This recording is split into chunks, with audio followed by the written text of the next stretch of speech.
Hola amigos, Eh, bueno, acá estamos reunidos con Norma por una petición que nos hizo ADEC para participar del encuentro virtual que quieren hacer con el motivo de un nuevo aniversario de la institución. En realidad nos reíamos porque los 50 años se cumplieron el año pasado. La institución comenzó a funcionar en el año 70, así que en el 20 tendríamos que haber hecho la fiesta, pero bueno, la pandemia se puso en contra nuestro. Hoy me van a escuchar hablar a mí. Las dos somos las fundadoras de esta institución. Pero Norma, no estaba esto en los planes y Norma tenía una intervención que se tuvo que hacer en La Boca, ya planificada de hace un montón, con todo esto que cuesta planificar las cosas en pandemia. Así que nos va a acompañar. Los que la conocen saben que es muy habladora, pero me va a pasar mentalmente las cosas a mí y las voy a decir todas yo. Así que bueno, vamos a comenzar a responder algunas preguntas que nos sugirieron que respondiéramos y que les contáramos.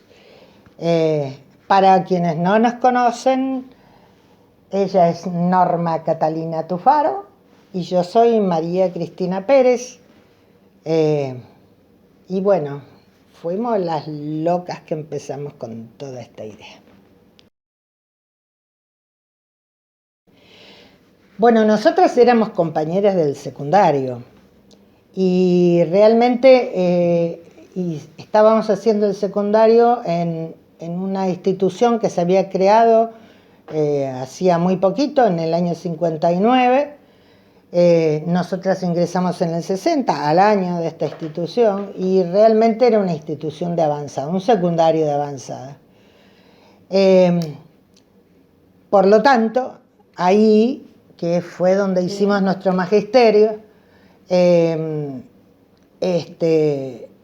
nos nutrimos de todas esas ideas novedosas con un plantel de profesores muy jóvenes y bueno, allí fue donde nos conocimos. Cuando nos recibimos de maestras, bueno, cada una empezó a trabajar por su lado. Y un día nos dimos cuenta de que realmente las ideas que nos habían enseñado y que había que ponerlas en el aula, no las podíamos desarrollar, era imposible. Trabajábamos en escuela donde si uno quería correr un banco, el director cuando terminábamos nos llamaba al orden. Si uno quería sugerir algún otro cambio o traer una bibliografía distinta, ahí ya teníamos la nota en el cuaderno de sanción. Y un día mi marido me dijo: mirá, Cristina, o dejás la docencia o pensate otra cosa porque no podés venir llorando todos los días. Así que me empecé a dar manija con todo lo que nosotros sabíamos que tendría que pasar en la escuela y que no pasaba. Y entonces busqué bibliografía con qué fundamentar y demás, y un día la llamé a la Catalina, que es como nos llamamos, y le digo: Norma, vos viste lo que pasa en la educación, mira esto, mira lo otro, y mira para allá. Y le leía cosas como estas. Mirá, vamos a leerlas, Norma. Sí. Una de las cosas que le leía a Norma decía esto. Esto lo escribió María Montessori, ¿sí?, en 1915, y decía: nuestro método ha roto con las viejas tradiciones, ha abolido el banco porque el niño no debe estar quieto escuchando las lecciones de la maestra, ha abolido la cátedra porque la maestra no tiene que dar lecciones colectivas, necesarias en estos métodos comunes. Esto es el primer acto externo de una gran transformación, una transformación profunda, que consista en dejar al niño libre para que obre según sus tendencias naturales, sin ninguna sujeción obligada ni programa alguno, y sin los conceptos pedagógicos fundados en los principios establecidos por herencia en las antiguas concepciones. Esto decía María Montessori. Y nosotros decíamos: Norma, nuestros padres todavía no habían nacido cuando esta mujer decía esto, revolucionario. Y resulta que yo, cuando quiero salir a jugar con los chicos en el parque o salir a pintar en el patio de la escuela, resulta que el director me lo prohíbe, o la directora. Y entonces criticamos, hablamos, leímos, y en un momento dijimos: acá la única solución es que nosotros pongamos nuestra escuela. Por supuesto que cuando dijimos eso, las dos comenzamos a temblar, porque era una cosa de locos, ¿no? Pero la cosa de locos, de a poquito, fuimos pensando que podía ser posible. Y acá hay una cosa también interesante, y es que no teníamos un peso, no teníamos ningún capital, no teníamos nadie que nos ayudara. Personas, sí, nada más, pero no capitales. Entonces, bueno, igual seguimos dando vuelta, y así fue como fuimos, digamos, concretando y escribiendo. Cuando Norma me dijo: bueno, hagámoslo, ahí sacamos los cuadernos, las hojas, y empezamos a escribir a lo loca. ¿Qué era lo que queríamos? A ver si hay alguna de las cosas que habíamos anotado. Habíamos anotado que el primer Congreso del Niño se había realizado en 1913 y el primer Congreso Panamericano del Niño en 1916. Entonces, ¿qué es lo que pensamos? Nosotros dijimos: nosotros tenemos que hacer una escuela en la que podamos estar todos juntos, ¿no es cierto? Y entonces volvimos a leer y decíamos: en el 1930, la reflexión sobre la niñez, el aprendizaje, la relación docente-alumno, los métodos de enseñanza eran parte de la formación docente. En ese momento comenzaron a expandirse las ideas y los métodos pedagógicos, centrados en la actividad del alumno, en la experiencia propia, en la estimulación de las actividades al aire libre, en los trabajos en grupo, el uso de técnicas y materiales educativos. Y bueno, pero ¿qué pasaba? La renovación pedagógica quedaba en los libros, pero en las aulas no.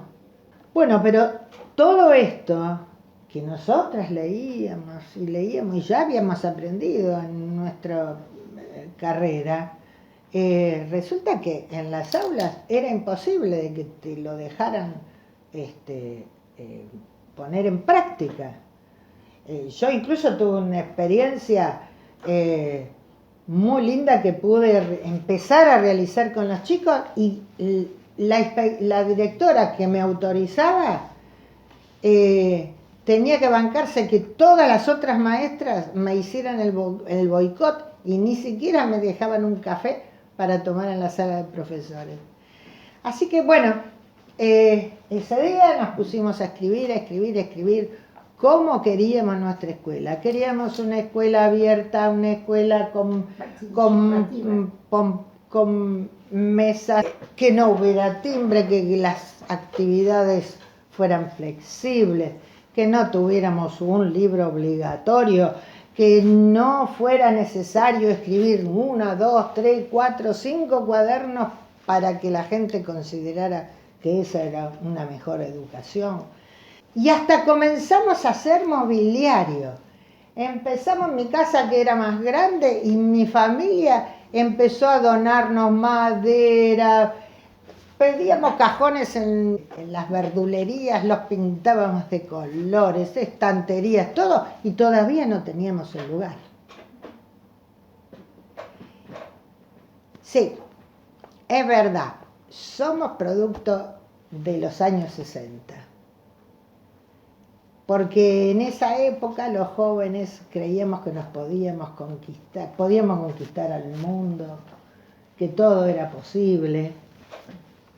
Y bueno, nosotros creíamos que todo era posible. Bueno, eso es interesante porque yo tenía una tía que atendía a la gente del barrio Luz y Fuerza, ese que está ahí cerquita a nuestra escuela. Y entonces ella un día, que sabía que estábamos buscando un lugar o dónde poner la escuela, nos dijo, hay todo un barrio ahí, debe estar lleno de pibes, ¿por qué no buscan un lugar por ahí? Y bueno, eso nos entusiasmó y empezamos a buscar por las calles, porque en las inmobiliarias no tenían, y por otro lado, si tenían alguna casa en alquiler, nos pedían mucho de comisión y demás, había que tener mucho dinero. Así que empezamos rastreando, íbamos por las calles así, mirando. Y un día llegamos a una casita que era como la de la Bella Durmiente, toda llena de verde, de yuyos, de enredaderas pasadas por encima. Y nosotros la miramos como si fuéramos el príncipe y dijimos, oh, ahí adentro debe estar una princesa durmiendo. Así que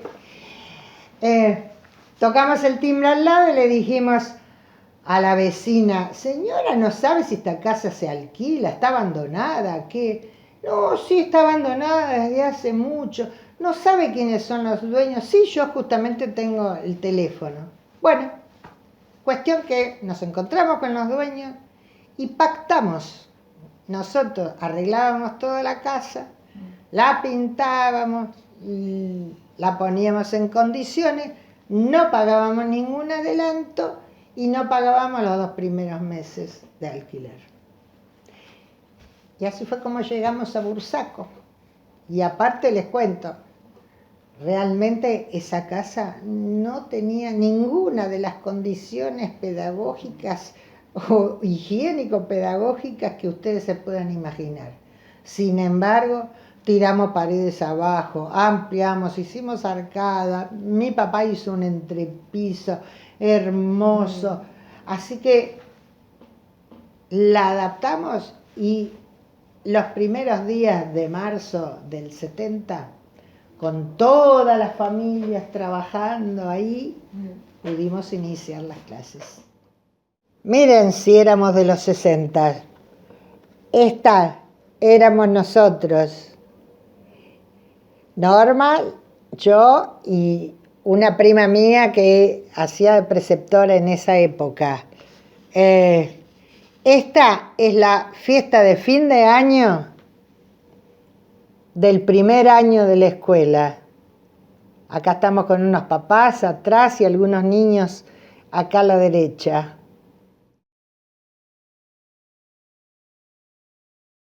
Bueno, en realidad, cuando pensamos en el nombre del jardín, pensamos que nosotros habíamos llegado al lugar.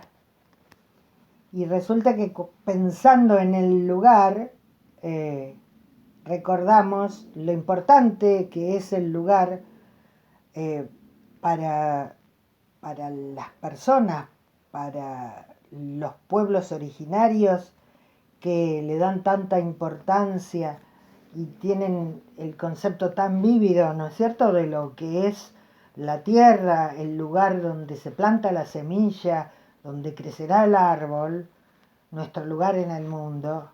Y entonces así nació mi lugarcito. Y bueno, cuando después pensamos en poner el primario, dijimos, bueno, el lugar, ahora un lugar más grande. ¿Y qué lugar más grande podíamos elegir que no fuera Latinoamérica? Ahí donde se reunieron las ideas más revolucionarias de nuestros próceres, donde todos ellos pensaron en que todas esas regiones tenían que conformarse en una sola, con los mismos ideales y con los mismos sueños. Y entonces dijimos, bueno, Latinoamérica. ¿Y popular por qué? Porque para nosotros la escuela tenía que ser de todos, para todos, y todos teníamos que estar comprometidos con ella. Y bueno, todos éramos pueblo. Así que, claro, con los años, cuando vivimos la época del proceso, no saben cómo tuvimos que decorar esos nombres, inventarle otros significados, eh, como para que no tuviera tanta connotación esto de Latinoamérica, que para ellos, si vos hablabas de esta región, lo hacían los zurditos o, bueno, la gente que estaba comprometida, militando y todo lo demás. Entonces teníamos que hacernos las nenas bobas y decir, ay no, es que el mundo era muy grande, entonces dijimos, vamos a otra cosa, bueno, pongamos Latinoamérica. Y poníamos cara de inocentes.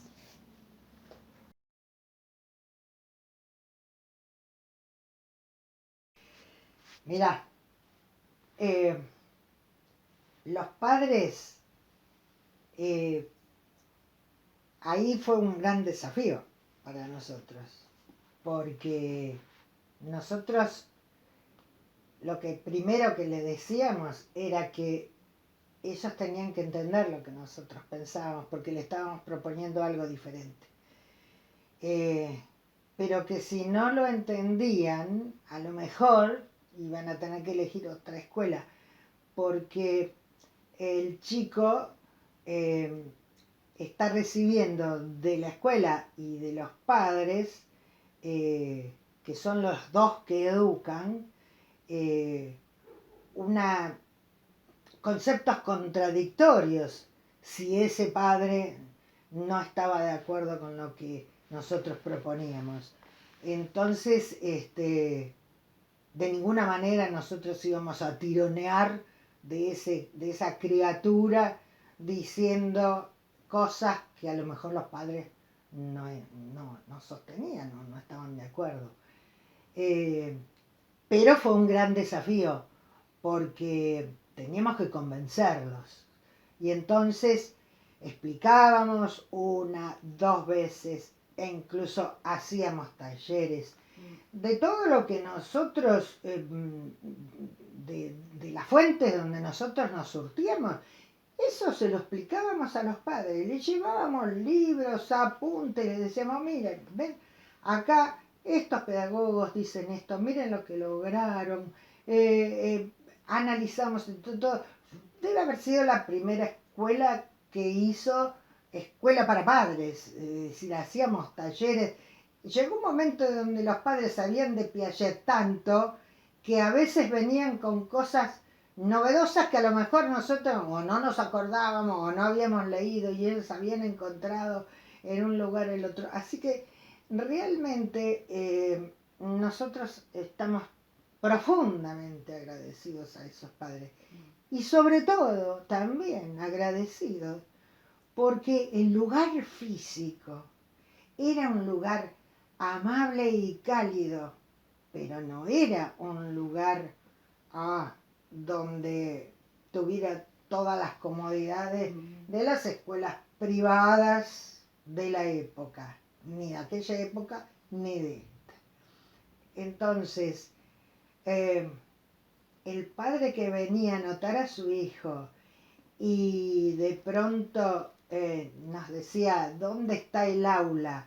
Y nosotros le montábamos una zanja, que era donde iban a estar los cimientos, y ese padre nos creía, porque estaba convencido en que era el lugar donde necesitaba que su hijo estuviera. Y eso era lo más importante. Y las primeras maestras, bueno, las primeras fuimos nosotras, después se fueron sumando algunas chicas con el mismo susto de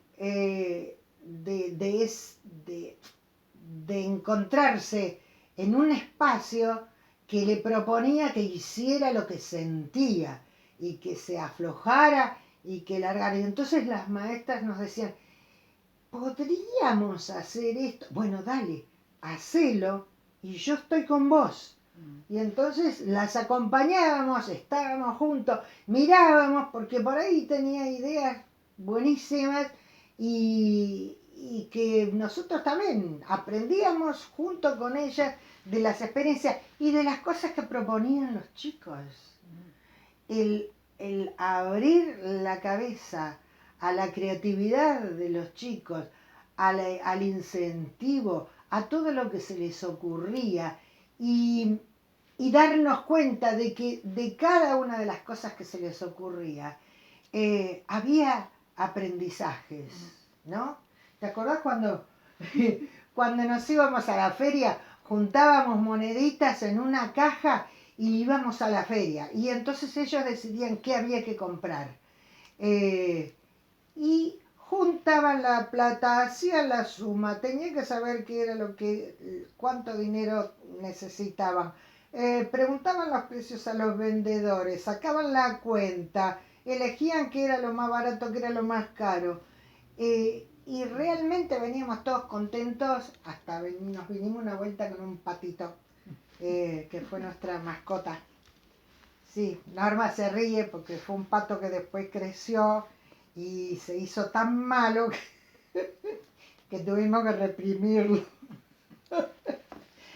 Bueno, pero realmente nuestros primeros padres y nuestras primeras maestras, un monumento realmente, porque por ahí era más fácil ir a otras escuelas y ser docente en otras escuelas.